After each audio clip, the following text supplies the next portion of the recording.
kami ini kan namanya petugas partai, Bang. Ya. Petugas partai ini artinya harus taat menerima apapun yang menjadi penugasan.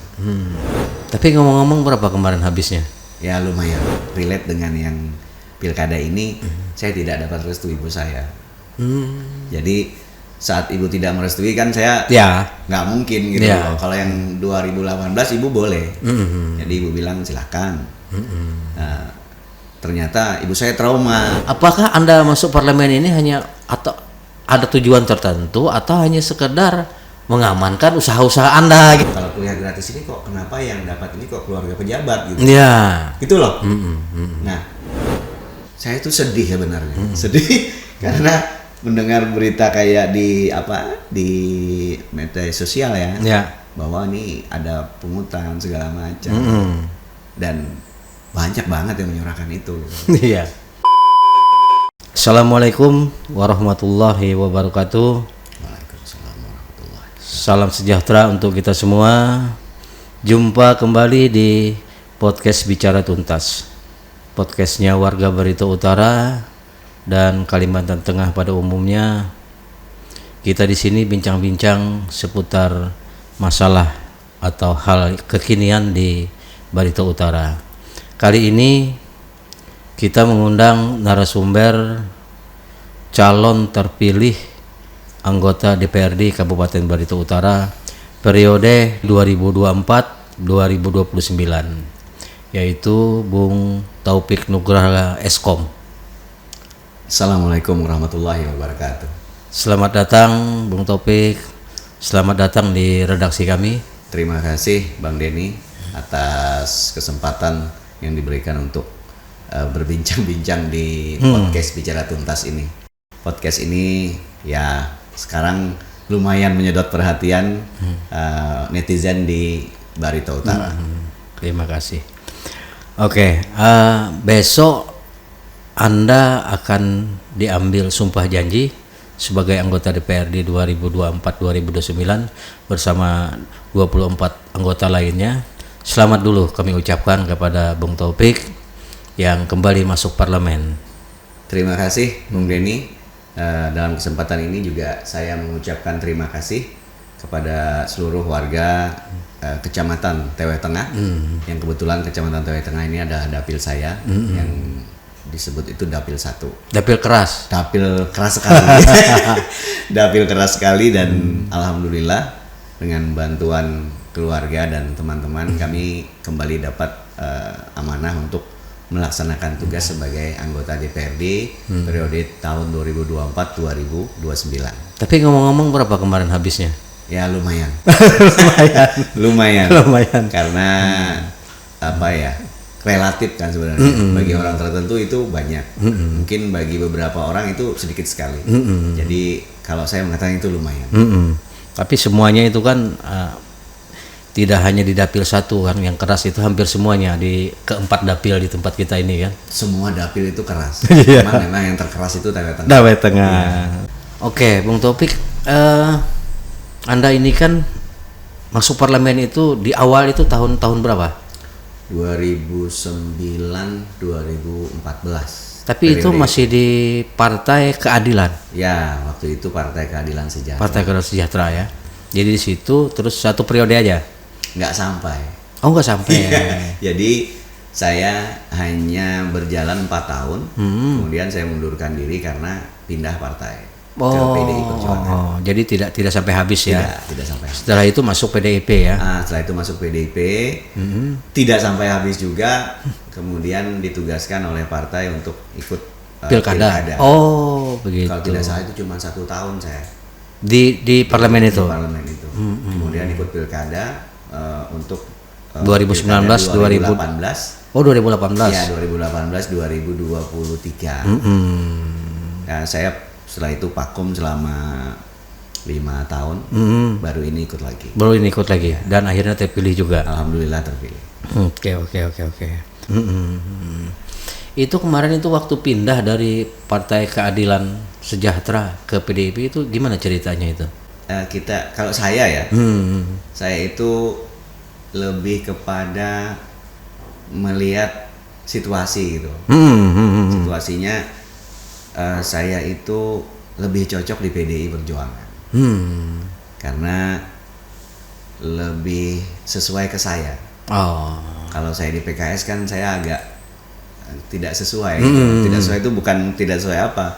Saya waktu itu masih muda sekali ya. Masih muda banget.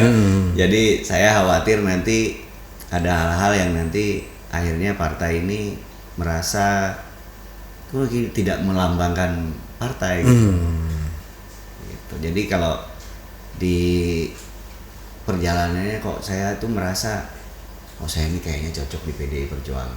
Alhamdulillah setelah saya masuk tidak lama langsung mendapat kepercayaan untuk maju pilkada. Waktu itu tahun 2018. Anda kan pernah mengikuti pileg berapa kali, terus pilkada juga. Apa perbedaannya tuh? Kita mengikuti kontestasi pilkada dan pileg. Kalau pileg ini kan timnya tidak terlalu besar, hanya beberapa orang gitu. Kalau pilkada itu cerita yang berbeda, itu butuh sumber daya yang luar biasa, termasuk pendanaannya juga besar, finansial juga lumayan. Karena partai pun harus kita beli kan kayak gitu. Alhamdulillah waktu itu saya tidak. Karena saya kan kader PDIP. Jadi tidak ada yang kata orang harus membeli partai itu tidak. Di PDI Perjuangan itu murni kalau Anda memang layak, kemudian dibuktikan dengan hasil survei di lapangan Anda memang punya nama, punya elektabilitas tinggi, insya Allah itu tidak ada yang minta-minta, itu tidak ada. Dan alhamdulillah waktu itu saya itu tidak terlalu sulit karena memang mungkin waktu itu tidak ada yang berani melawan petahana. Waktu itu tidak ada yang berani. Berani di pinggir-pinggir saja gitu. Jadi waktu itu saya alhamdulillah dipercayakan oleh partai. Ya kamu maju ya sudah. Saya bismillah aja gitu. Tergantung nanti, saya pikir waktu itu tergantung masyarakat yang punya suara untuk mengambil keputusan. Waktu itu pun kalau tidak salah suara itu lumayan. Lumayan banyak. 35% atau berapa itu? Lumayan banyak. Cuman golputnya juga tidak kalah banyak. Benar. Golputnya banyak sih sebenarnya. Nah, dan alhamdulillah waktu itu kita dapat suara itu ya lumayan. Untuk orang yang baru banget kan kayak saya itu sangat baru. Alhamdulillah bisa dapat suara segitu. Waktu itu melawan petahana. Kan semua orang tahu melawan petahana ini kan berat sekali gitu. Semua wilayah dikuasai ya. Berat sekali dan alhamdulillah sambil berjalan kita ya menyampaikan program-program ke masyarakat. Cuman waktu itu memang di perjalanannya karena keterbatasan ya. Terbatas, sumber daya kita terbatas, kemudian dari sisi finansial juga terbatas sekali. Cuman saya bersyukur masih bisa dapat suara sebegitu. Banyak sih kalau menurut saya. Dekat 20.000 kan. Nah, alhamdulillah masyarakat itu artinya masih ada yang percaya, artinya percaya dengan apa yang kita sampaikan. Nah, terus begini, Anda pernah mengikuti pilkada, kontestasi pilkada 2018, terus Anda juga pernah mengikuti pileg di provinsi kan, lalu Anda turun ke kabupaten 2024 ini. Ada yang beranggapan begini, semestinya Anda seorang yang populer turun ke sini harusnya menambah kursi dan bukan justru hanya berganti orang saja gitu. Itu gimana tanggapannya? Baik, di dalam pemilihan legislatif ini saya lihat yang terakhir ya, fenomena yang terakhir ini tidak ada yang pasti gitu. Waktu itu kita berencana memang targetnya itu 5 kursi atau 6 kursi. Nah, kita sudah berupaya maksimal. Di setiap dapil ada semua kekuatan-kekuatan. Setiap dapil ada, dan memang target kita sebenarnya Jawa Tengah ini 2. Saya sudah melakukan yang terbaik menurut saya ya. Sudah yang terbaik. Tapi kondisi di lapangan kemarin itu memang ya bisa dikatakan luar biasa. Jadi apa ya? Karena semua partai ini kan pengen duduk. Benar. Ya kan? Pengen kursinya banyak. Terutama partai-partai besar yang kita lihat sekarang duduk jadi pimpinan di DPRD. Jadi kita sudah berupaya, namun hasil yang kita dapat artinya belum bisa merubah keadaan yang kayak kita 2018 kan. Kita 2018 itu waktu saya maju itu kan 6 kursi. Nah, jadi yang terakhir ini memang situasinya tuh berbeda. Saya yakin partai lain pun merasakan hal yang sama. Ada yang dulunya 3 kursi jadi tinggal 1 kursi. Ada yang tinggal jadi dari 3 tinggal 2. Ada yang tetap itu sebenarnya kalau saya mengatakan itu udah bersyukur banget. Benar. Kalau bisa nambah itu luar biasa. Kita lihat kan yang nambah itu tidak banyak. Tidak banyak. Nambahnya juga 1. Tapi waktu pileg kemarin kan kita melihat memang pertarungan apalagi di dapil 1 ini memang hancur-hancuran itu. Kembali kita melihat di masyarakat ini kan ada yang berubah gitu. Jadi perilaku masyarakat juga berubah. Jadi sekarang itu memang apa ya? Semua sulit dijelaskan gitu. Tapi masyarakat tahu gitu loh. Itu kan masyarakat tahu apa sebenarnya yang terjadi di lapangan. Tapi Anda sendiri kenapa nggak mencoba? Artinya partai Anda kan dapat 4 kursi. Artinya hanya 1 lagi bisa mengusung sendiri. Kenapa nggak mengusung sendiri kemarin PDIP? Yang ini ya? Iya, yang ini. Jadi gini, saya ini kan sama kayak kemarin yang di provinsi. Jadi di pertengahan jalan sebelum mulai kampanye itu saya baru bilang ke ibu saya. Ibu saya bilang jangan, ibu masih tidak ingin kamu jauh dari ibu gitu loh. Makanya saya tidak bekerja pileg waktu itu maksimal. Pileg yang provinsi. Kemudian relate dengan yang pilkada ini, saya tidak dapat restu ibu saya. Jadi saat ibu tidak merestui kan saya nggak mungkin gitu loh. Kalau yang 2018 ibu boleh. Jadi ibu bilang silakan. Nah, ternyata ibu saya trauma akhirnya. Ibu saya trauma karena biasa kan pilkada ini kan kalau kita tidak tahan hati berat gitu. Jadi hal-hal yang kecil saja bisa jadi besar ya untuk menjatuhkan paslon ini kan macam-macam. Jadi yang sekarang lebih kepada ibu saya itu tidak merestui untuk maju pilkada. Jadi saya bilang kalau ibu tidak merestui ya saya nggak maju bu. Benar. Tapi kalau pileg yang ini tadi ibu merestui. Nggak apa-apa. Karena artinya ibu kan sudah berapa kali melihat saya jadi anggota dewan gitu, biasa aja. Dan masih di sini gitu, nggak ninggalin ibu kan. Jadi kalau yang pilkada ini kan lebih berat. Ibu saya itu waktu pilkada dulu itu sering menangis itu karena mendengar omongan-omongan ini kan luar biasa. Jadi saya juga berpikir ibu saya ini sudah tua kok dibikin begitu. Jadi ya yang sekarang makanya saya tanya ke ibu, gimana bu? Jangan, ibu bilang gitu. Ya sudah, saya bilang kalau ibu nggak boleh, saya juga nggak memaksakan.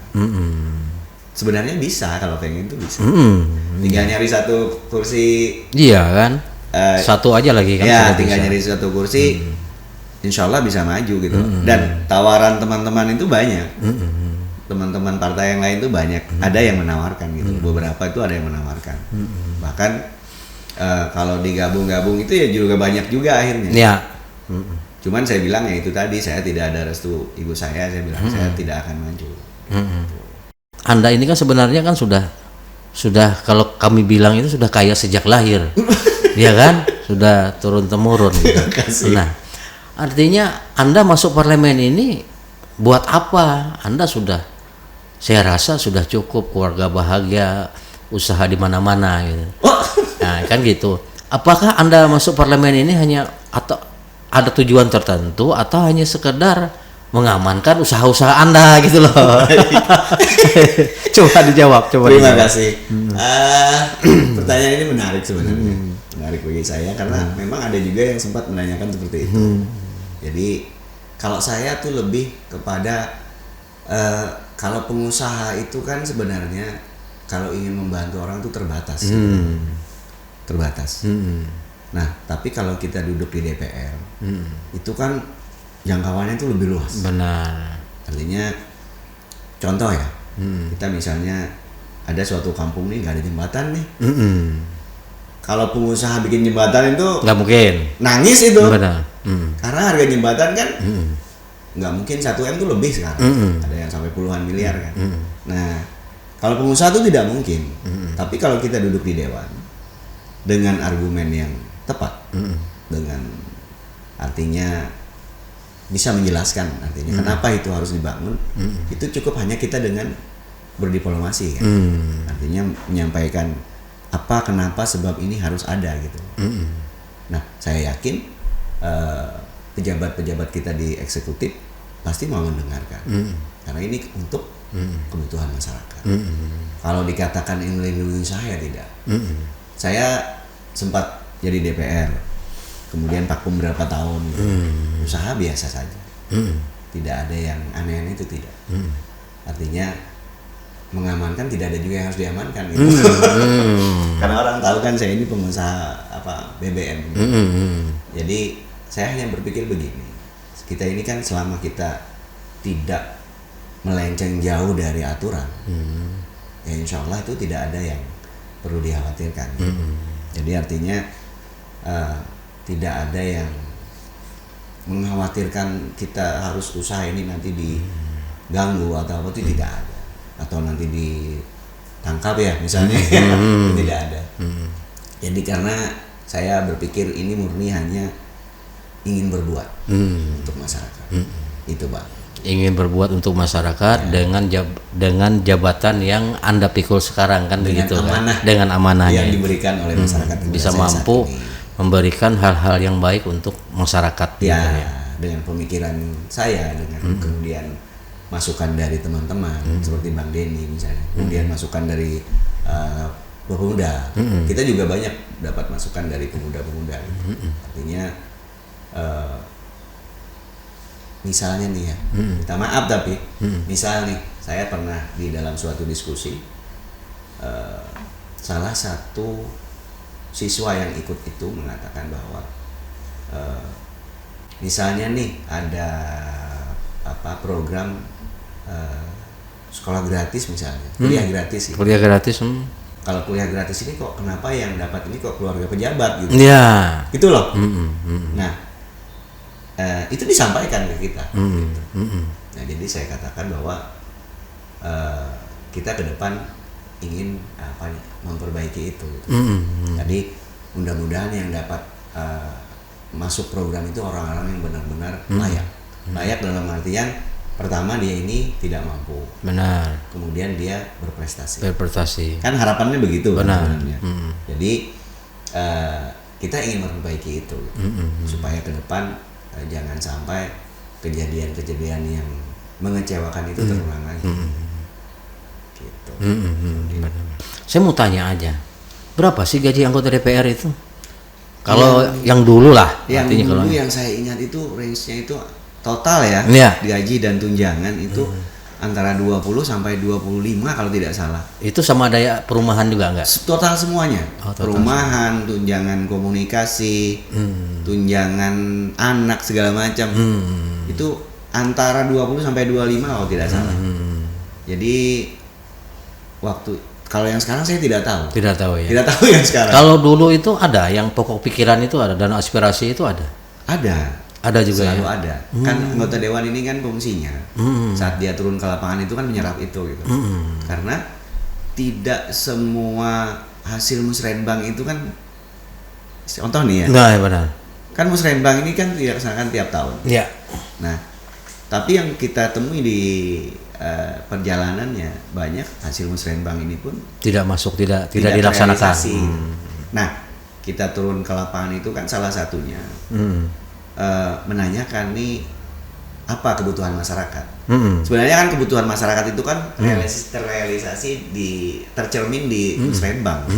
Nah cuman ya karena mungkin keterbatasan dana ataupun ada skala-skala prioritas, kita tidak tahu ya. Karena namanya dana waktu itu kan masih terbatas kan. Ya. Itu APBD kita mungkin waktu zaman saya itu di bawah 1 triliun. Ya. Nah kalau sekarang kan alhamdulillah dengan kerja adanya bagi hasil ya, dana bagi hasil. Dana bagi hasil dari hasil alam kita yang dimanfaatkan oleh negara ini untuk menambah menambah masukan daerah kan ya, bagi hasil negara juga pemasukan negara ya. Jadi kita ini kan dapat imbas dari itu. Alhamdulillah kalau tidak salah kemarin saya dengar itu kan 2,4 ya. 2,6 triliun. Nah, kalau 2,6 triliun banyak banget itu. Iya. Artinya kita selayaknya ya, lebih bisa meningkatkan infrastruktur. Benar. Baik kayak jalan. Artinya perlu pengawasan dari DPRD juga kan? Pasti. Pasti. Artinya agar tepat sasaran lah. Tepat sasaran. Memang yang artinya dibutuhkan oleh masyarakat. Ini kan investasi ke depan. Kita ini tidak hanya membangun infrastruktur, tapi juga kita harus memperhatikan kita ini harus membangun sumber daya manusia. Karena ke depan kalau kita tidak siap, kita ini jadi penonton. Dan penonton, benar. Iya kan. Dan contoh misalnya, sekarang ini kan betapa warga ini lupa gitu, lupa. Banyak orang dari luar ini sekarang yang membeli tanah. Benar. Iya kan? Iya. Warga ini lupa bahwa kita ini sebenarnya kan posisi kita ini sangat strategis. Kan di pinggirnya IKN nih. Iya. Iya. Nah, seharusnya tanah warga itu kalau bisa itu jangan dijual. Kalau pengen dipakai ya kerjasama saja. Iya. Agar tidak hilang. Karena itu aset gitu. Benar. Aset yang sangat berharga dan tidak nambah gitu. Yang nambah ini kan manusianya nanti. Benar. Kalau kita tidak siap, kita ini nanti ke pinggir. Kita yang awalnya punya malah kita yang jadi nyewa nanti. Kalau saya melihatnya begitu. Jadi akhirnya bagaimana ke depan pemerintah ini bisa artinya mencari solusi agar warga Barito Utara ini bermartabat di tempatnya sendiri. Iya.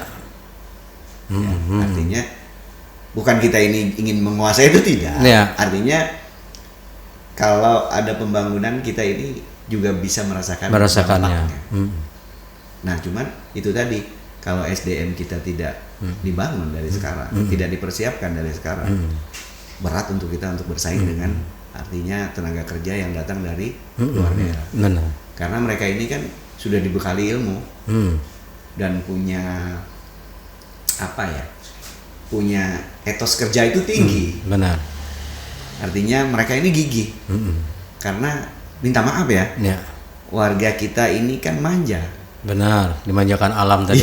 Warga kita ini manja karena alam tuh sudah berlebihan. Nah, tapi ke depan itu tidak akan mampu, habis gitu ya, tidak akan mampu. Dan kita akan kedatangan orang warga Indonesia juga gitu. Kita ini masih bicara yang datang ini warga Indonesia. Belum lagi nanti yang datang dari luar negara Republik Indonesia. Kalau kita tidak siap, kita mau apa? Paling tidak diupayakan untuk mendorong pemerintah itu 9 tahun sudah gratis. Ya paling tidak untuk kuliahnya juga bisa gratis kan kayak begitu. Ke depan insya Allah ya, saya kan ada di DPR. Ya. Kita banyak yang ada di DPR. Kita akan mengupayakan ada dana yang memang artinya dikhususkan untuk mempersiapkan SDM kita ini. Jadi saya ingin ke depan kita ini duduk bersama. Kita dalam artian ini guru, pemerintah, DPR itu duduk bersama. Kita ingin mencari solusi. bagaimana caranya agar kita ini tidak membebankan orang tua siswa. Ya kan? Jangan ada lagi lah yang pungutan jual-jual buku gitu kan. Janganlah. Kita ingin ini berhenti. Artinya tidak ada lagi. Supaya ke depan kita tahu sekarang ini kan zaman susah kan. Jangan lagi kita ini membebankan masyarakat dengan hal-hal yang kita anggap bisa dicarikan solusinya. Ya. Jadi kita ingin nanti duduk bersama, kita cari solusinya. Bukan menyalahkan, bukan. Artinya kita cari solusi agar ini tidak lagi terulang kembali gitu. Karena saya yakin dengan APBD yang sekarang, kita mampu. Mampu banget. Asalkan yang kayak tadi kita katakan bahwa dana ini memang digunakan benar-benar digunakan efektif dan efisien untuk menghasilkan yang baik gitu. Jadi dana ini nanti ke depan untuk pendidikan itu yang 20% itu benar-benar dilaksanakan gitu. Agar saya itu sedih sebenarnya. Sedih karena mendengar berita kayak di media sosial bahwa ini ada pungutan segala macam. Dan banyak banget yang menyuarakan itu. Banyak sebab. Saya juga sempat bicara dengan salah satu guru bahwa mereka ini minta maaf mereka ini dibebani oleh pemerintah pusat gitu. Pemerintah pusat ini kan lucu juga kadang-kadang. Kurikulum itu berubah terus. Iya kan? Kalau kurikulum berubah, otomatis yang di bawah ini kan berubah juga. Kita tidak tahu ke depan apa yang terjadi sekarang, kita tidak tahu kan. Nanti bagaimana caranya agar pemerintah pusat ini juga memikirkan itu gitu. Janganlah berubah-ubah. Nanti agar di bawah ini artinya gini. Kalau ada kakaknya sekolah kelas 2, adiknya yang kelas 1 masih bisa dipakai gitu loh. Benar. Sekarang kan enggak. Sekarang itu kan enggak. Mesti beli baru lagi. Dan itu bukan kesalahan guru-guru yang di bawah-bawah ini. Mereka ini kan dibebani oleh perintah dari atas. Nah, mohonlah di atas ini sadarlah. Janganlah artinya mengambil kesempatan dari hal-hal yang harusnya tidak dilakukan seperti itu.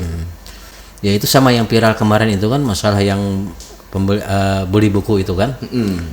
Setelah kita telusuri, artinya tidak hanya yang binaan dari Departemen Kementerian Agama, tidak hanya yang dilakukan oleh provinsi, tapi ternyata di pembinaan daerah pun ternyata ada.